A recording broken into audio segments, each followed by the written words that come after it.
கசாப்பு கடையில கறி வெட்டி போடுற மாரி சும்மா துண்டு துண்டா வெட்டி போட்டுட்டு இருந்தாங்க. என்னடா படம் அப்படின்னு சொல்லிட்டு இன்னைக்கு பார்த்தீங்கன்னா வந்து குடுகுடுன்னு கிளம்பி போயிட்டேன்.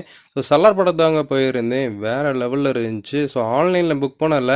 தியேட்டர் கொஞ்சம் சீட் காலியா இருந்தனால நேரா போய் வந்து டிக்கெட்ட வாங்கிட்டு உள்ள போய் உட்காந்துட்டேங்க. ஸோ தியேட்டர்ல பார்த்தீங்கன்னா வந்து அந்த அளவுக்கு கூட்டம் இல்ல. ஸோ ஆனா இதுக்கப்புறம் கூட்டம் கண்டிப்பா வரும்.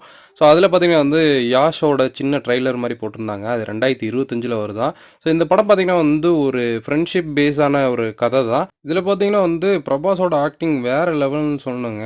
ஸோ படம் பார்த்தீங்கன்னா வந்து ஆரம்பத்துலேருந்து அப்படியே பூம் ஆயிட்டே போயிட்டு இருந்துச்சு. அப்படியே இடையில இன்டர்வல் போடவும் நான் அப்படியே கார்ன் வாங்கி சாப்பிட்டுட்டு இருந்தேன். இன்டர்வலுக்கு அப்புறம் படம் அப்படியே டோட்டலா வேற மாரி இருந்துச்சுங்க. ஆனா ஃபைட் சீனுக்கு பஞ்சமே இல்லன்னு சொல்லலாம். நம்மளுடைய பிரபாஸோட உடம்பு பார்த்தீங்கன்னா சும்மா இரும்பு மாரி வச்சிருக்காப்படி. சிக்ஸ் பேக்லாம் வச்சு வேற லெவல்ல இருந்துச்சு. பிரபாஸ் பார்த்தீங்கன்னா வந்து கம்பேக்ன்னு தான் சொல்லணும். ஸோ படம் வேற லெவல்ல இருக்கு. 10க்கு 8 மார்க் குடுக்கலாம். நம்ம சேனலையும் சப்ஸ்கிரைப் பண்ணி ஃபாலோ பண்ணிருங்க.